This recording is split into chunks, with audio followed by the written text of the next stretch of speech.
Welcome to the Fresh Inspiration Show with founder and host Rhonda Liebig, energy revitalizer and mindset freedom coach and #1 best-selling author.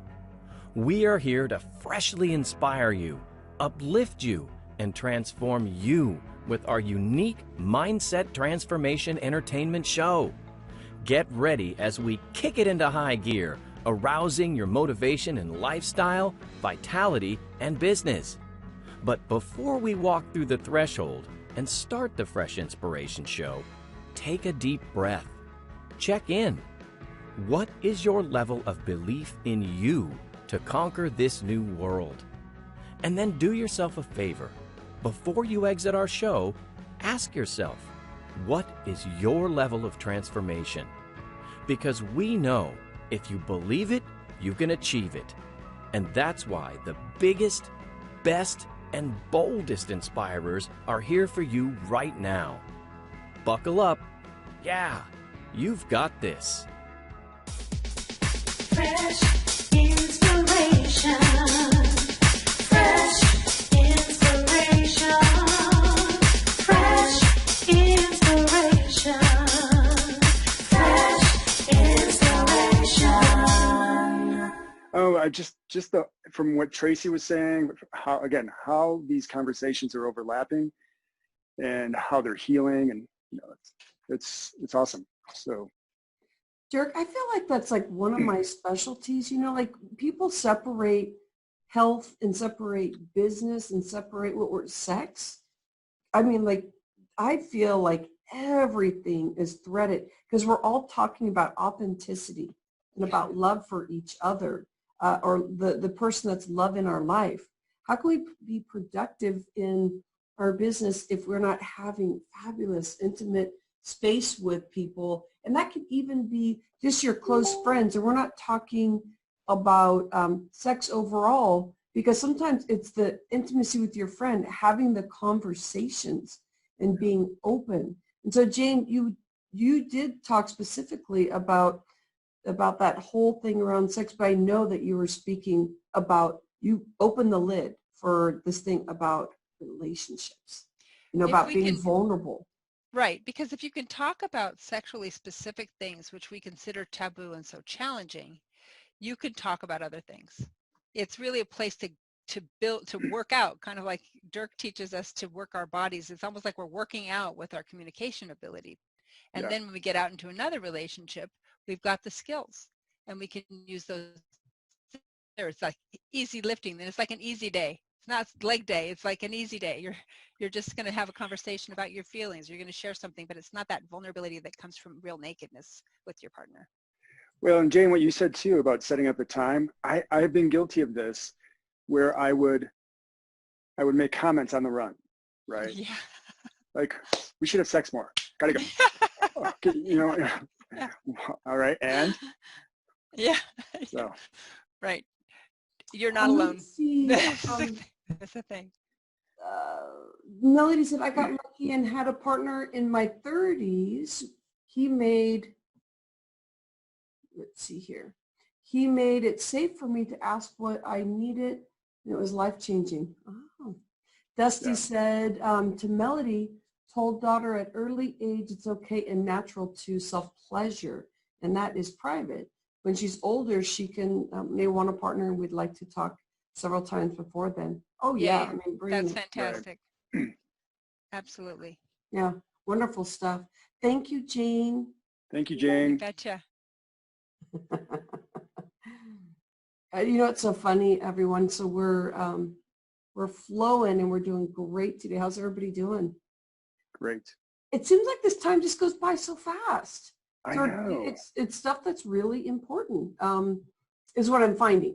I'm finding that when I'm bringing these experts together, Tracie, Susan, Dirk, and Jane, it becomes like such a big learning experience that we become closer as a community. And community is so important right now. Yes. So I love this. I'm finding this to be strong. So I'm glad that we're doing this monthly. And again, this is turning into a podcast, which is really cool. Just the next level. I love it. Okay. So my back is feeling even better than when we started. How is that? I'm standing because Dirk helped me with my body alignment. And he told me that if I Right. stand like this, Yes. that's Set the sexy. intention. That's Sexy, it. strong and sexy. He also said sexy, so that made me feel more, you know. Or if you want to be powerful and pretty, you can be powerful and pretty, strong and sexy. Powerful, pretty, sexy. Oh, it's the same. All the above. All the above. I'm feeling the same, Dirk. I don't, all these they're coming through right now. Right. So what I'm getting to know about Dirk, we're heading into our next hour here, is that Dirk and I just recently did a Facebook Live. And Dirk, when I was doing the introduction, I talked about your beautiful body. And it was a perfect opening as we got to discuss, you know, what that really means, like how that began for you. Because your business is built on, you know, learning to be a badass and learning how posture and taking care of yourself and your mindset, that the byproduct is beauty. And that's what I love about this. And I'm scrumptiously loving on the fact that when I used to do workouts with people, I just wanted them to focus on their body. Where's that leg going? Where's this going? But you've learned a way to truly multitask that. And so we got that at the beginning of the hour. So if you didn't see that, when we get done, make sure you grab some of that space with Dirk where he specifically talked about alignment. We're going more into we're venturing into the health coaching area, which you'll be very interested in. I find it to be a very sexy conversation coming off the last hour with Jane. Yeah. To throw that in. I do. I find it a very sexy conversation because when I'm talking about anything around life, I'm always building a plate. Dirk, I'm always talking about like there's this plate and you're building, you know, your positivity and you're building this and that. There's always food involved with me for some reason. So we're talking about, today we're going to talk about bio-individuality. Great things about primary foods. You're going to learn what those two mean because there's actually two and you're thinking, well, what does that mean? If you haven't gone to health coaching school or you haven't worked with the health coach, you may not know what that means. So we're going to talk about that and we're going to hold the space for anything you want to talk about as Dirk is coming along talking about the primary foods, about being a badass, about really stepping into who you are. Keep on bringing on the comments. Welcome in, Dirk. Thank you, Rhonda. Thank you for having me here. And thank you, thank you for that comment about the body, right? But I want to say, and I appreciate that. And I've been fortunate that I've been able to build my body.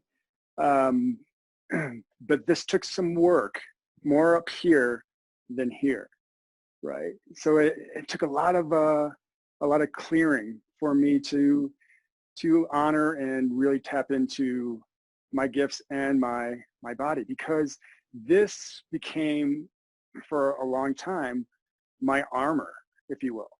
It was my way of protecting myself so no one else could hurt me. And when I realized that, I was like, wow, okay, what else is going on in my life? And as a trainer, I was always into working the body, working myself harder. It was my escape when I was younger in a chaotic household, in my stories and how I was talking to myself in my head. So I fell in love with it, but it became more, at first it became about the body, and then it became about my headspace and how those two went together. So, and it took me a while, for sure. So. Yeah, and I feel you. It's, we can't just work out. We can't just do that because we're going to hurt ourselves. We're going to overwork out, or we're going to look at our results and look at the mirror and say that we're supposed to be looking like something instead of with the brain connection and saying, oh, this is beautiful. This is beautiful work. And I believe the outside is really giving us the experience of what's happening on the inside too. It's like some people maybe overworking out, and so they they don't look healthy, but they're very slender. And as you, being an expert in the health, then that gives discussion about, how the rebalance too. So it doesn't matter Sure. about, the scale and the weight and where that's going. It's really about what's happening in the vision outside. Totally. Because I can show up and people are like, wow, you're in really, really good shape. But years ago, on the inside, I was like, yeah, but it's a facade. It's a bunch of shit, right? Because I have the stories I was telling myself, right? Until I came to terms with some of the things we're going to talk about with primary foods and secondary foods. So if you thought this was going to be a cooking segment, sorry to disappoint you, but hopefully you get some. Please get your cooking plate over there. I'm ready for some good Yeah, cooking. right. So hopefully you get some nuggets to chew on of information, right? But I had to really do the inside work, and to the outside and the inside came together. So bioindividuality, as you talked about. Let's do it. Yeah. Yeah. I talk about this with my health coaching and my personal training and my classes. And I mentioned it earlier when we were in the workout, or the warm-up rather. Bioindividuality is what works for one person may not work for another person. So we have to really get honest with ourselves and figure out what we want and what's going to really work for us. In the aspect of food, one person's food is another person's poison. So when someone comes to me and says, what's the best diet that I should be on? I'm like, the one that works for you, not the one that your neighbor's on or the latest fad. Figure out what foods feed you emotionally, spiritually, energetically, all of that, and bring that into it. So and along with that is bioindividuality around other aspects of our life, our workouts, what we want to do with our lives, our relationships. So figure out what works for you, and then really give yourself permission to explore that. I like to explore. Yes. When we explore, when we play, we inspire, it's about exploration and really taking the time to find out what works for us. It took me a while to do that because I was working a while back as a trainer, a health coach. I was working in Aspen, Colorado. Had a successful practice going on. I was creating some programs. I was exhausted. Yeah. I was exhausted. I was on the brink of adrenal fatigue. My mother had just passed. I was still connected to a toxic relationship in a way. And all of that was bringing me down. I was exhausted. Here I was supposed to be this healthy dude, health coach. And I was not living what I wasn't walking the talk. And I was exhausted. So I had to really sit down and get honest with myself and say, okay, what's going on? And I started with one morning with my food. I decided to do a personal inventory of what I was eating. Yeah. And I thought I was eating well. I decided I was looking at it. I'm like, okay, I'm having almond milk, almond butter on a Cliff Bar, which is oatmeal, with a banana. And it was funny, Rhonda, because I was like, okay, if the American Heart Association says men are supposed to have, on average, 36 grams of sugar a day, and women, only 27 grams of sugar a day. Yeah. I was at 40 grams of sugar in my breakfast before I was even out the door. So I found myself, my energy level was going up and down, up and down, up and down, right? And I'd be reaching for more stimulants to meet the needs of my classes, my clients, and everything else. I'd come through the door, I'd be exhausted.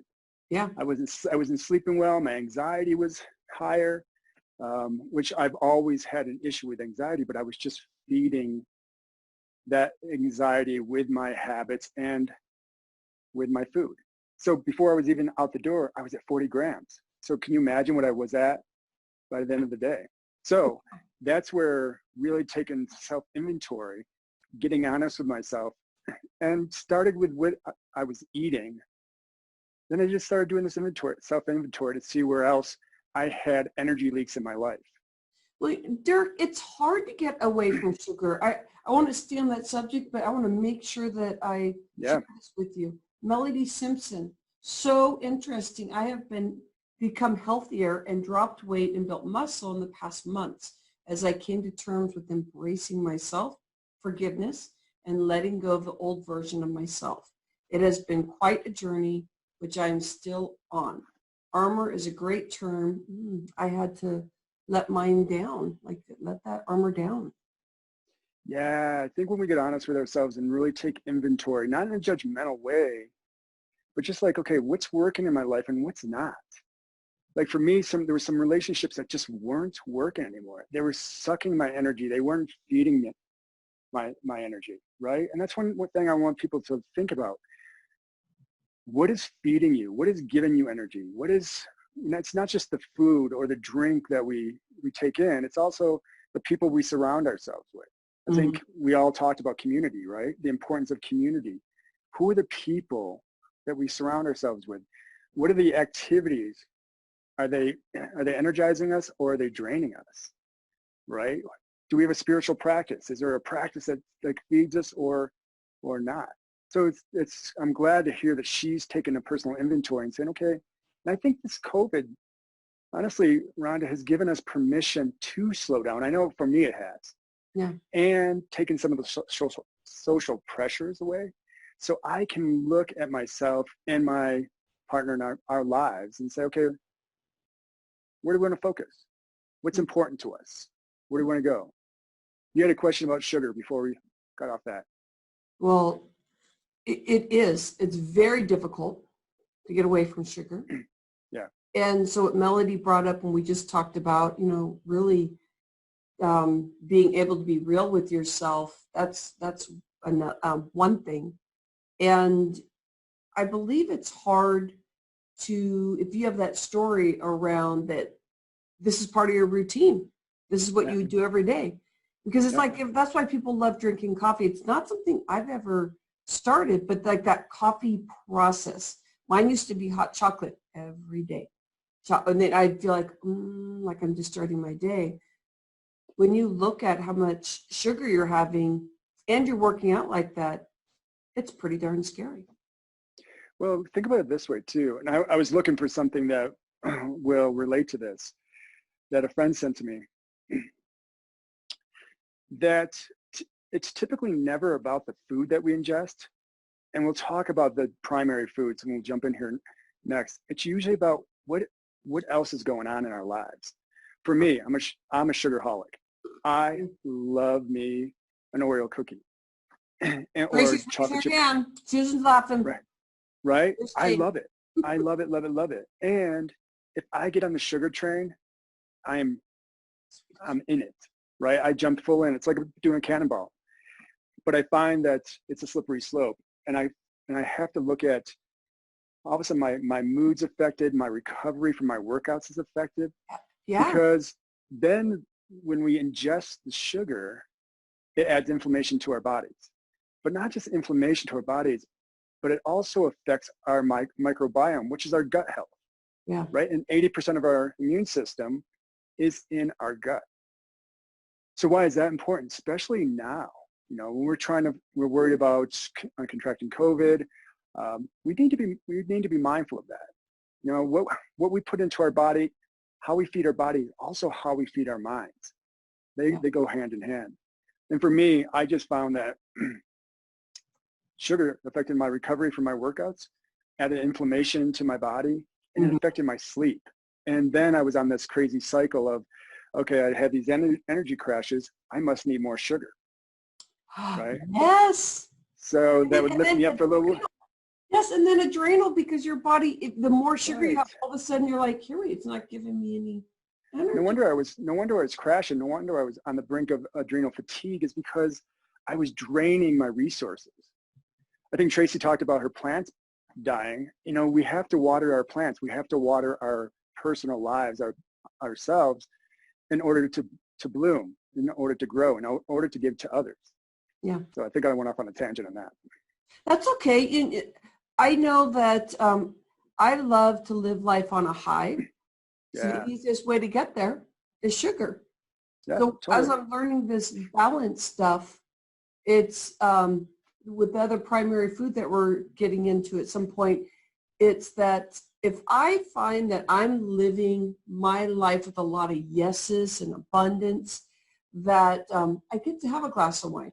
I get to go Yes. and have a cookie. And that's all I want. It's like, oh, because I'm present with it. I'm not feeding something. And I just did a detox last month, and it's not a true detox. It has a lot of phases to it and stuff. But the biggest thing was the discussions around sometimes we get lonely when we start taking away the sugar, because if Totally. we don't have that other balance with the other primary food, then we do feel lonely. So I'm excited. When you're ready, you may have some more to add to this. Yeah. I definitely want you to give the definition of what the first primary food you're going to talk about. No, absolutely. And like with sugar for me, it's like looking at, okay, what's out of balance? You know, if I'm reaching for something, you know, cravings are there as a signal for us. You know, cravings are there with food. Cravings are there to say, okay, either our body really needs it, because our bodies are smart. They're very, very intelligent. Or there's something out of balance. I'm stressed out. I know when I'm stressed out, sugar is gonna help me. Wrong. It's gonna help me for a short period of time, but then I'm gonna crash, and it's gonna add to my stress. So a friend sent this to me, and I thought it was brilliant and appropriate for this time, especially when we're in lockdown. I think it was in an article, New York Times. And everything that scientists know about stress suggests that it leads people to fall back into old habits. Stress makes it hard for people to change even when they need it the most, right? I know that for a fact for me. Stress, I'd get all amped up. And we talked about anxiety in the past too. Yeah. And how that all plays into it. And the food and the beverage that we take in can either help calm our stress and our anxiety, or it can feed it, right? So primary food, glad you asked. So as health coaches, glad you asked. yeah, right. The one thing I loved about becoming a health coach, because as a trainer, I love being a trainer. I still love being a trainer, but people would show up with stuff that was happening in their life, and I couldn't really, or didn't feel comfortable addressing it. So I wanted to have more meat to, so to speak, or vegetables, however you want to look at it, to one of my clients, their sessions. So whenever someone would show up, we talk about other areas of their life. And that was different for a lot of people because they didn't know what that meant. And so until they became comfortable, they thought, wait, I can bring my life into my workouts. So becoming a health coach really, really spoke to me because we focus as health coaches on primary food and secondary food. And what secondary food is, think about secondary food. And I don't know if you can see this on my whiteboard. Mm-hmm. Secondary food is a smaller plate. That is the food. That's the food that we take into our bodies. That's what we put on our plates. As important, or more importantly, is primary foods. And there's a lot of different categories of primary foods, but some of the ones I want to talk about today, and we've been talking about, are relationships, physical activity, career, and spiritual practice, whatever that means to you. And if any one of these, and there's more, and I can send out an assessment to people if they want, if they give me their emails, I'll send them a self-assessment to where they are. Yeah, because they can connect with your instant message to be able to get more. Absolutely. And what it is, it's a quick and easy, colorful, quick and easy assessment. Where am I really doing well in my life? What feels good? And what are some areas that I could really shift around and focus on? Relationships is a big one. Not just relationships with our significant other, but our friends, our families, and more importantly, our relationship with ourselves, right? Mm-hmm. Our physical activity. I found my own, and for relationships, Rhonda, I had to do an inventory of which relationships were feeding me and what were not feeding me, what were draining my energy. Because I was in some toxic relationships that I had to let go because they were really zapping my energy. Physical activity. There was a time that I thought more was better. And what I found myself doing was high intensity interval training almost 7 days a week. Ooh, And that's where intensity with intention came along too, yeah. was being intense, but having the intention behind the workouts, behind the lifestyle. Career. If someone's not in a career that feeds them or it's draining to them, where can they make some shifts around that? Yeah. And one thing I did not have that when I was on the border of adrenal fatigue was I didn't have a spiritual practice. I was so focused on my career that I was living in Aspen, Colorado. How much more beautiful could it be? Yeah. And one of my spiritual practices was to get out into nature. I wasn't doing that. So I had to do some inventory and get honest with myself and look at my primary foods and see what areas I could improve in. Yeah. Now, here's the deal. I didn't take every area of primary food and start making changes all at once. I would focus on one, right? And maybe the first one would be to get more into my spiritual practice and lean into that. That helped me shift and brought me some groundedness and helped me shift my secondary food. The food I was taking in, the food I was choosing to ingest. Yeah. So primary food, I want people to think about not just the food that they're putting on their plate, but really the primary food, the other areas of their lives that are nourishing them, right? And focus on one or two of those while we have the time, and especially in this time when things feel so out of control and we don't know what our next move is. Yeah. What are the things that we do have control over? And one of them, and some of these are our primary foods. How we treat ourselves, how we talk to ourselves, and our relationships, our career, our spirituality, and our physical activity. What are the things we do have control over are what we put into our body and what we put into our mind. I love that. Okay, so we have relationships, career, physical activity, spirituality. Yeah. So can we dig in deeper for each one? Yeah, let's go for it. Okay. Okay, so first, I want to get back to you on, and you and I were talking about, and our community too, make sure you're asking any questions here about sugar or any connection with rebalance for you. So when we were talking about sugar, you took a step back and just said, it's really not about the food that we're eating. Yeah. So all of a sudden I felt like I was off the hook, like that I need to tear my whole diet apart, which I used to do when I first got out of health coaching school. I just give a big plan, like, oh, here you go, eat that, Yeah. bye-bye, Yeah. I'll see you next week. Yeah. So what you're saying is that you could have any deal that you, of any kind of food that you're struggling with. But why don't we put this aside just for a moment? Let's talk about the 4 areas: relationship, career, our relationship, spirituality. And so if I can really take a step back and not have to focus on something about having a bad relationship with food, because most of us don't know how to start off. How do we get to have this good relationship? Because relationship is calories and carbs, and it's not really this scrumptious divine thing that keeps us alive.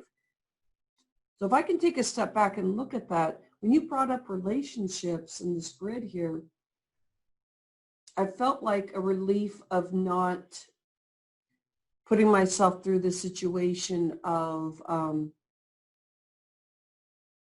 the pain that can be around all the diets we've seen throughout our life, and that we're doing something a certain way because that's going to make us healthier, or that's going to, you know, like that look on food is so intense that I get to now go to myself and say, maybe I have some relationships that are triggering me. And if that's happening, then the new transition, I see April Wall just said something, so I'll make sure that I talk to you in a moment, April. But if I can really actually work in this other area of looking at my relationships, then that could change. That could be like the first change of where I get to go back and re-inventory my whole life. But the first thing is about food. Yeah. Well, what comes up for me immediately, Rhonda, is food is not bad, right? The relationship we have with food, or the view we have of food being bad can be distorted, right? So it's kind of like, is food bad? No, food's not bad. It's our perception that we create that food is bad. And relationships with ourselves. When I talk about primary food, and if something, we have these cravings or we binge, I know, again, talking about sugar, I would dive in and I would really, get into this on the sugar train. Yeah. And I had to, and for me, it was awareness, like, oh shit, I'm going down that path again. What is going on in my life? And stop and take a quick inventory. Okay, where am I feeling unfulfilled? What area of my life? And I often will pick up this circle of life and do a self-assessment. Okay, what's going on with me right now? And when COVID hit, my anxiety level started to rise. My business increased, which was great, but also my anxiety. And I found myself reaching for the Newman's cookies, thinking they were going to be healthier, right? How easy we can fool ourselves. Me too. I've done that before. So it was like, okay, whoa, what's going on? I was falling into an old pattern. So the stress was, I was falling into an old pattern of reaching for the sugar when I was stressed out. Yeah. Instead of leaning into my spirituality, meaning my meditation, my journaling, my getting out into nature, those things that help feed me in such a better way. If that makes sense. Mm-hmm. Yeah. So the relationships, it's like, look at our relationship with our food. Is it fuel us? Is that the relationship? Is it an escape?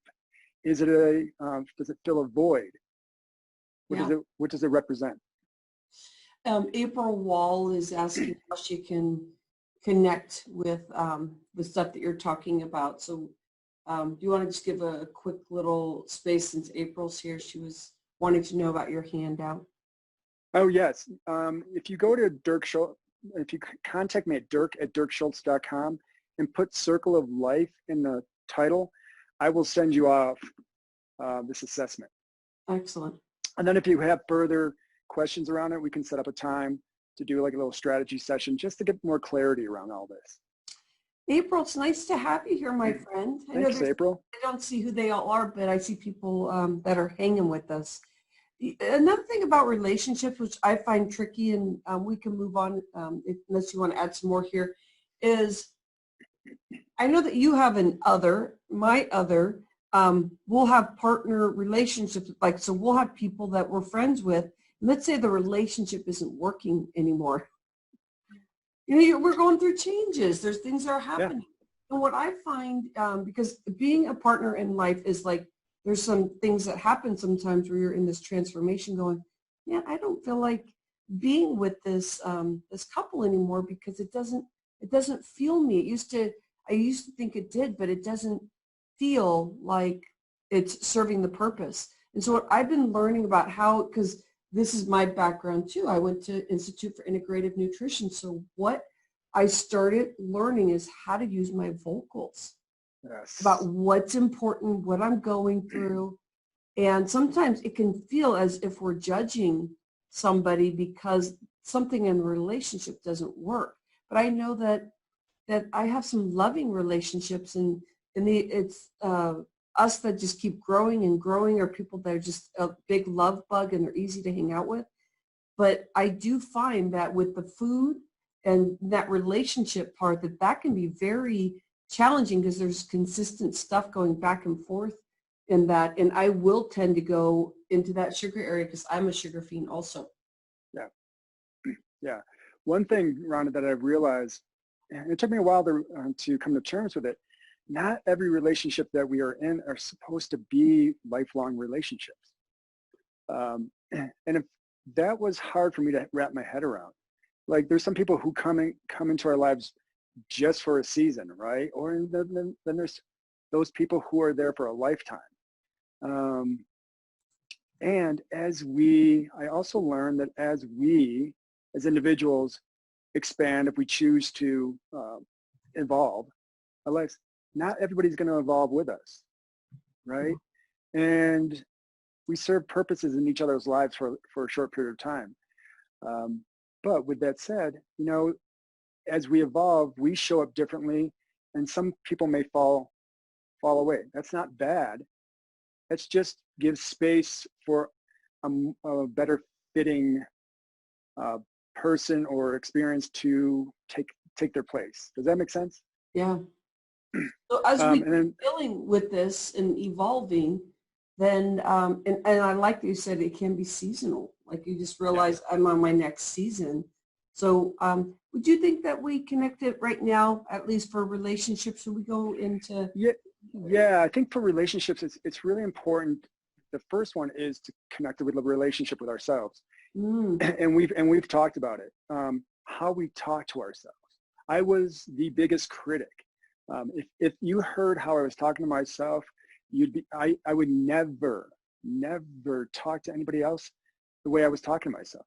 Yeah. I was conditioned like that from growing up. And I think you mentioned it early on in the opening. If I had an idea, I would look to everybody else to see if it was the right idea. Now, what would you do? What would you do? And if someone looked at me wrong, I'd be like, oh shit, that's not the right way to go. Yeah. You know what I mean? I would discount myself so quickly. So I had to really work on my relationship with myself before, and we've heard this before I could be in a better relationship with anybody else. So it's really, you know, start here. It's an inside job. Start here. And again, the relationship with food is when we have a really good relationship with ourselves or we're working on that, that's our intention. Typically it goes into play more with the secondary food. What are we putting on our plate? Because when we're feeling good about ourselves, we typically want to feel good longer. And that is feeding ourselves better. Yeah, I do find myself going down a route sometimes when like something major happens. It says, how fast can you turn it around? I'm like, well, let me go have a big plate of something. And then I'll talk to myself about how fast I can flip this, you know, thing that happened around. So if I'm not balanced, I can easily go back to that. I used to have, and I think that's part of my thyroid journey is that I wasn't really eating real food. So you talked about having a bar. Well, that could be a breakfast or, but I always had every meal. But it could be like a bar or a bar and soda, and I was working out all the time, so it wasn't like it really. I was younger, so it didn't really show too much on the exterior, but it sure showed on my stinky attitude. Totally. You know, and dealing with things. Sometimes in our life, we're dealing with things that are real deep. Well, I didn't show up the way that I would have liked to, and a lot of it was the relationship with myself, which is in your left corner, but also the feeling that I really wasn't worthy. So I wanted to put junk in my body because I just wanted to be satiated. I didn't want to talk about any more than just the fact that I wanted to beat myself up for at least an hour. Oh yeah. And I just, you know, with the food, I'd be saying those things. And then after that came, you know, that was even deeper low than when I originally first felt a pain of something not working or whatever that was. Yeah, when we feed ourselves, and I'm guilty of this too. I talk about anxiety because I lived my life in a low hum of anxiety until events really fired that up or flared that up. Yeah. And I found that I was eating differently around those, I'll call them flare-ups. But I also noticed that I was trying my relationship with food, like I was eating high sugar foods, and then I was feeling guilty, judgmental. I was trying to match my workout to kind of as if it was gonna erase that, right? Who is guilty of that? Who's guilty of that? You can't. So the reverse. workouts were good to be able to eat the foods that I wanted. It was a weird little cycle I was in. Yeah. Right. It's not that they didn't want hand in hand. So yeah. Oh, I love this discussion because we can teach this stuff and we know how to live it. We need to know how to add the tools. But please, everybody, we're gonna talk about like total our situations where we're all into this stuff of like, to the lowest of low. People need to know that there's no such thing as perfection. So with this discussion, it brings so much light in on that if you have the tools, then you get to use them. The more you practice, the more you get away from, where you don't want to be here, you become more here, but nothing perfect because, there's that rebalance, which is really good. What about spirituality, Dirk? What did you have to learn about yourself to really get that balance? Because you're working out, you're dealing with anxiety. My career was good. Yeah, my career was good. My relationships I was working on the relationship with myself. Spirituality, Rhonda, was non-existent because I grew up in a Baptist household. And I just say that just because that's what I was born into. Yeah. And I liked the idea of that community, going back to community. Oh. But at the time, I didn't have a spiritual practice. I thought spirituality equaled religion, right? Yeah. And I didn't have it because I didn't feel welcomed in the church because I was a gay man, right? And I struggled with my relationship with myself and coming to terms with being gay. And that drove a lot of this. But I thought spirituality had to be equal religion, and it wasn't true. So when I did my inventory and I looked at it, like my spirituality is being out in nature. That feeds my soul. My spirituality is my meditation. My spirituality is my journaling. And my spirituality became my physical activity. I could bring my workouts became my meditation. I could bring my intention into my workouts. I could bring all of that and honor my body to be able to move and be grateful that I had the ability to move when other people didn't. So if I'm making any sense, my spirituality evolved. Yeah. And I really got honest and said, okay, what feeds me? Being out in nature, and I'm looking out the window because I'm looking at the pine trees up on the mountain here. What feeds me? It's being out in nature. It's being physically active. It's learning to be quiet my monkey mind. It's my meditation. It could be a moving meditation. So my spirituality had to evolve, and I had to give myself permission, Rhonda, to create and let it evolve and really create what worked for me. Yeah. Like we're talking about choices, right? And choose what activities, and define what spirituality meant to me. For some people, it is religion, and that's awesome. Yeah. Some people, it's their yoga practice. Whatever it is, tap into it, and especially during these times of uncertainty, lean into it even more. When I was looking at my back and like from head to toe, I was all tight, and so I finally went to masseuse 2 times this last week. And what I was noticing is that one of the big reasons that this was happening is that I usually do 45 minutes to an hour of my meditation by myself, and then my husband and I, we do about 10 to 12 minutes. I stopped doing the one by myself. So I was dealing with the increase, just like you, the increase of business, and didn't have the time to reset everything, make sure everything was flowing right. Instead, my assistant was putting people on the calendar, and we were just moving along, and I did not have any breaks. And that was where my relationship with myself, I wasn't slowing down. I was thinking, oh my gosh, I'm taking care of people. Oh, this feels so good. But I didn't go and step back into, because when I'd be done for a coaching session, I'd be feeling pretty good because I I was able to really dig in deep with somebody. The next call came, I was like wide awake and ready to go again. So of course we know that's adrenaline. And so then my body was not, I wasn't able to acknowledge, what was going on. So that spirituality, I'm seeing how this grid is working, is that when I dropped off, the hour of like calmness in my life, my body was just doing this thing. And it was almost as if it wasn't a choice. It totally was, but I was ignoring it. I was like, oh, yeah, I'll get to that. Yeah, I'll get to that. I'm smiling because I did the same thing. Like, I thought it was a badge of honor that I was seeing 8, 10, or 8, 9 people a day. Yeah. And then teaching my classes, like, look what I'm doing, right? Yeah, I'm helping. And I'm helping. I'm saving, fixing, rescue, which none of us need that, right? But I am a people pleaser. And I was slipping into my old patterns of doing that. And it does. You do have to take a step back and say, okay, where all of a sudden I'm neglecting myself. And you can only take from the well for so long before you have to replenish it, right? And as we talked about earlier, you're able to be a better, in service of others better when you give to yourself first. Yeah. Right?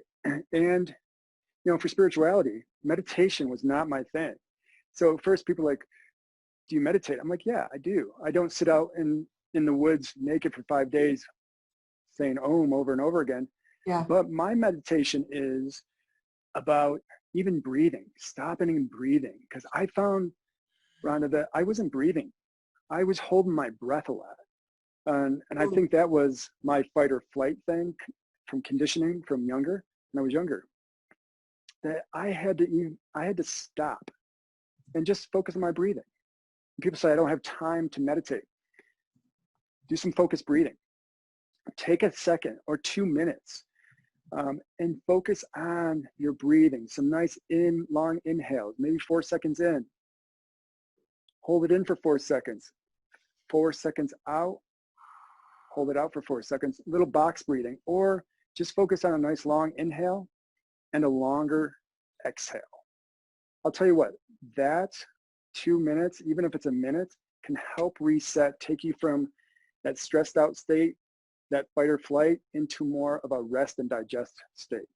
So if you're just starting out and you don't want to stop and sit, because my monkey mind would go and meditate, do some focused breathing. Even when you're out on a walk, or you're standing in line, or you're on a phone call, just slow it down, focus on your breathing. That can be part of your spiritual practice. Yeah. You slow things down, you get more clarity, more oxygen into the body, does the body good. I love that. So we have 1 more minute left. Do you want to go on the grid more? Do you want to do some breathing exercise before Susan comes in? Comes in for our symposium? If there's any questions out there, or what questions are coming up for you, Rhonda, around this? And what have you been finding as a health coach? Mm-hmm. And make sure Dirk asked the question about things that you're finding, and I'm definitely going to answer that too, of course.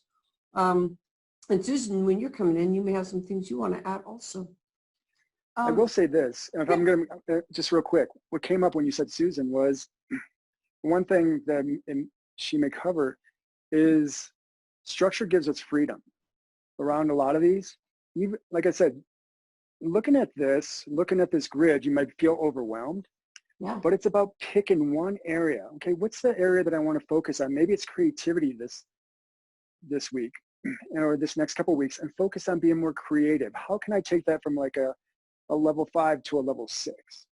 Right. And when I say structure gives us freedom, it's like people say, I don't have time to work out. Well, go to your calendar and schedule your workouts, even your meditation. I had to do that for a while until it became more of a part of my daily routine.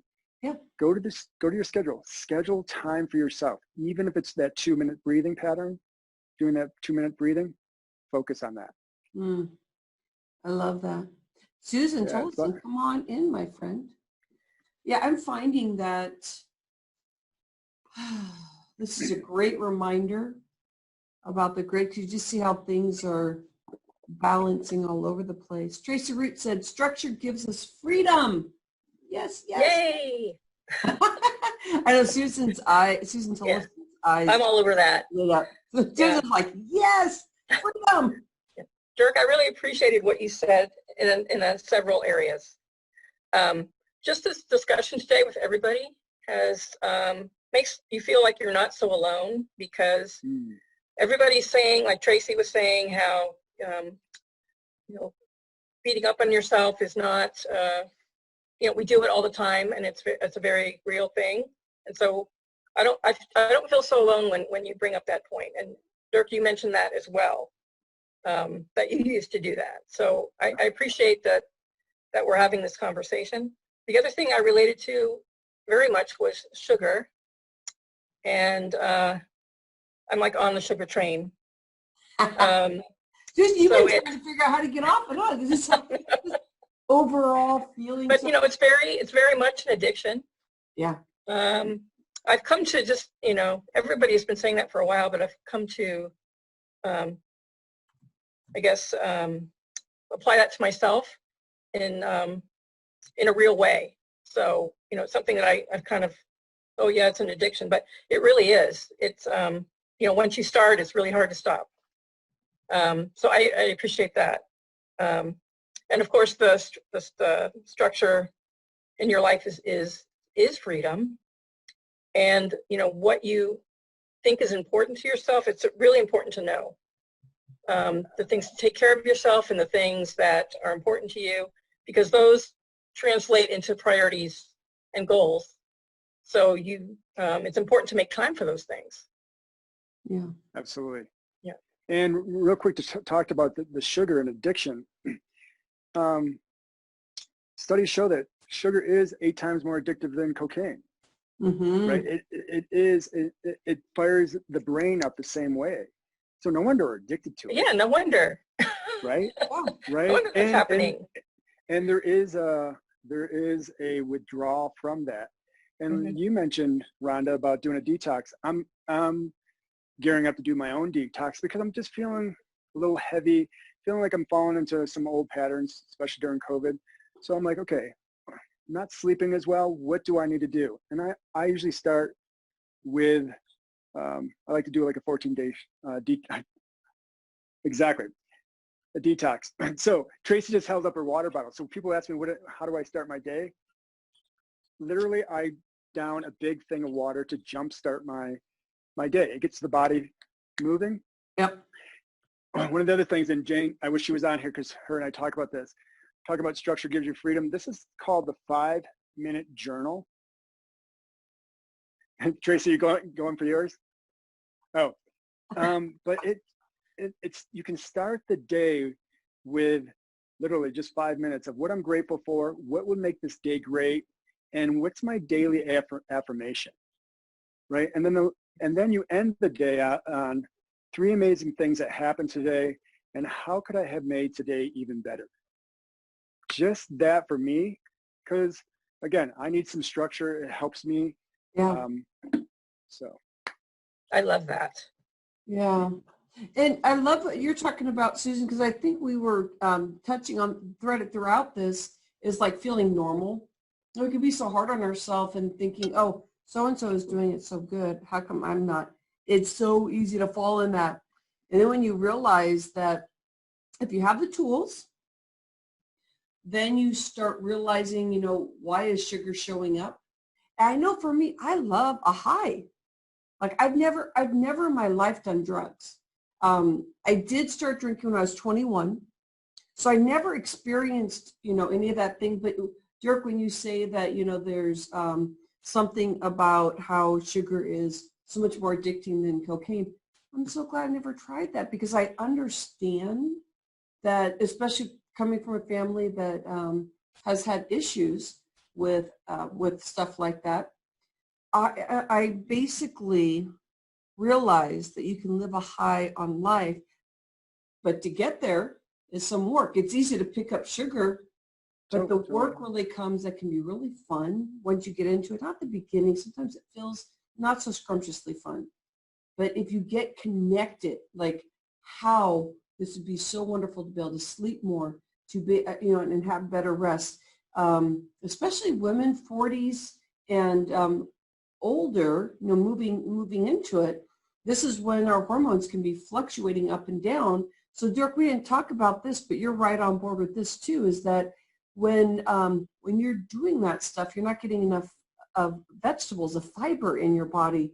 And so you're going to have bigger hot flashes, which is really your liver going, yeah, I'm overloaded. I can't handle this anymore. And we call it hot flashes, but when we're going through menopause or just hot flashes at any age, because it could happen in your 20s. That was happening, that's before I got on thyroid medicine, that I truly thought that, wow, my body's dysfunctioning. I had no idea that I could actually control menopause time.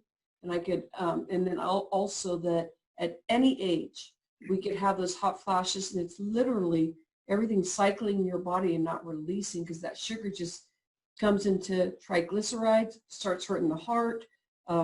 That's when our midsection, we have a harder time keeping lean in that area, and our adrenals, we get adrenal shot. You were talking, when you said that, reminded me of is our bodies are amazing thing, amazing piece of machinery, if you will. A computer. We can use food as medicine. When we eat a variety, I call it, when you go to the grocery store, you look at all the vegetables. There's a rainbow of color. Eat from the rainbow.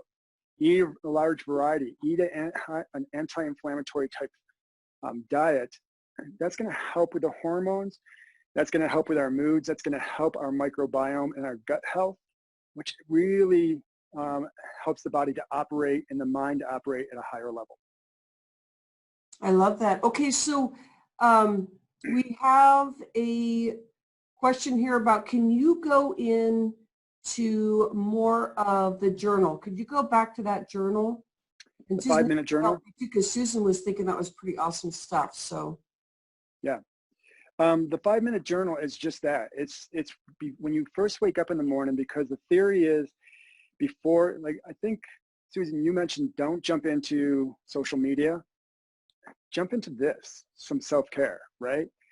The 5-minute journal is, the idea is when we wake up in the morning, we have the most clarity. So when we write down and we take care of ourselves first, when we set our intention for the day, it has a way to kind of set up the day and the energy of the day. So this 5-minute journal, it's just that. You just pick it up, you answer the questions.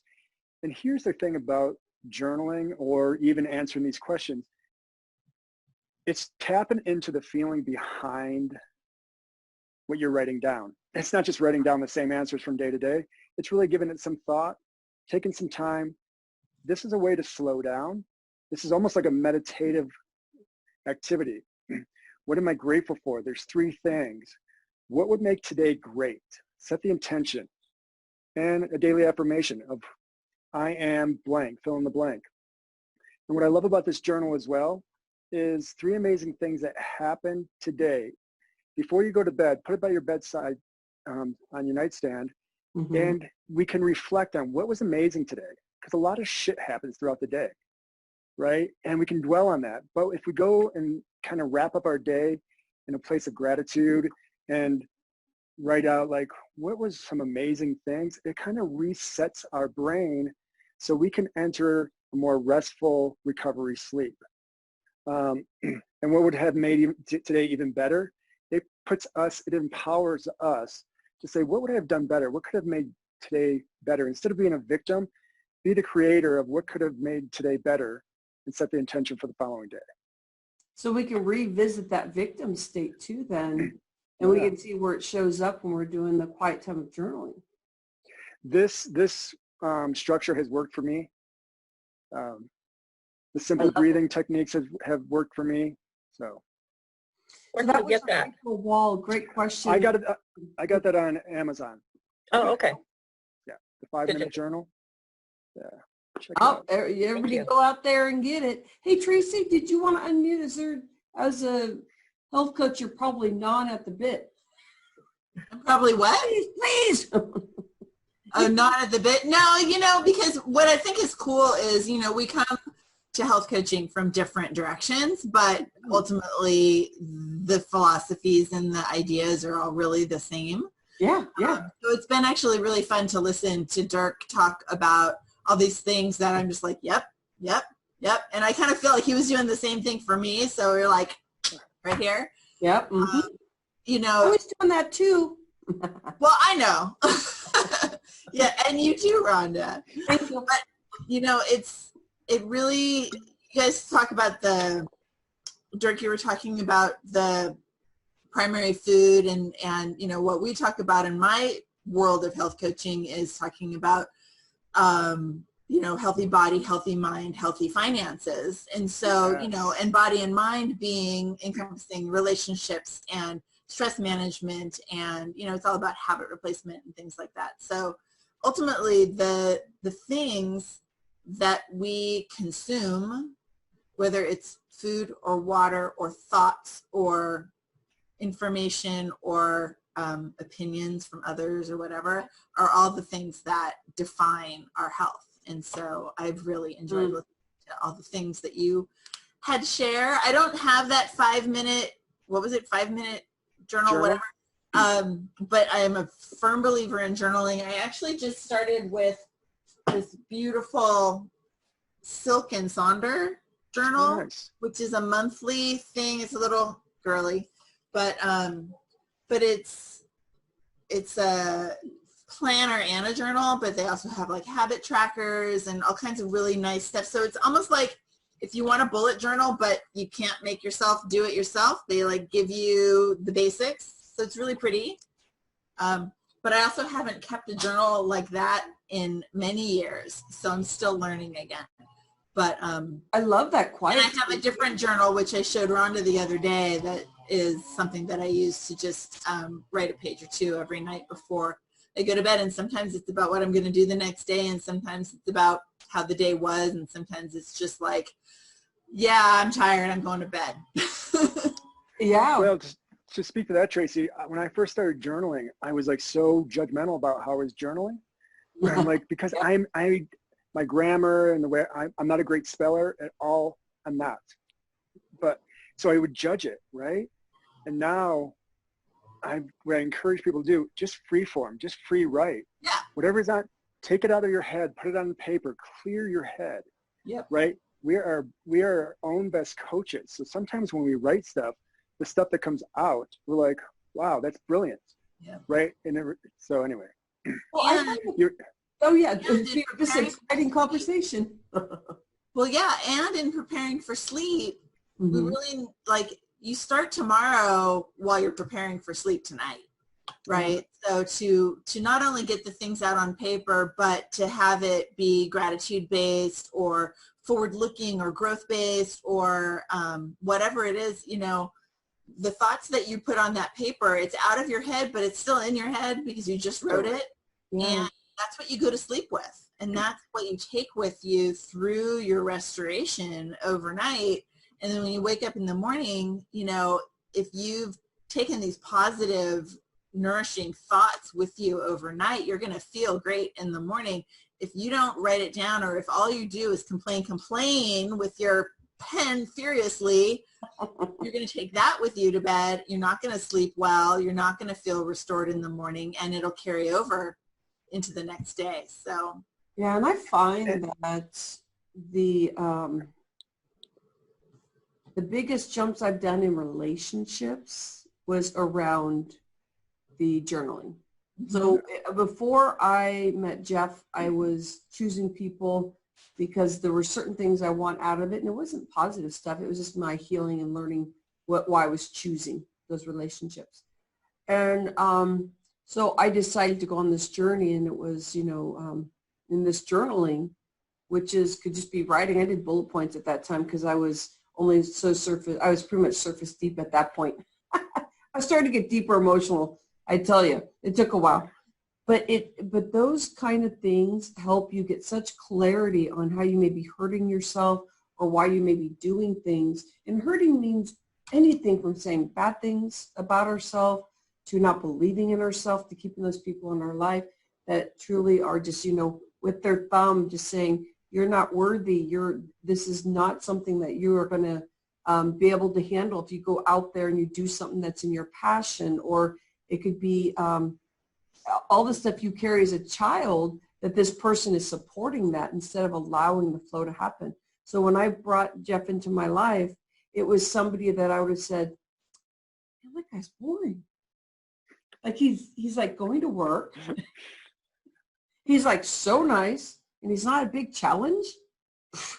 Boy, that's boring. And then when I did the journaling and I looked at the last 4 things that I wrote in my journal, and I knew this guy for a week, I was like crying going, oh, crud.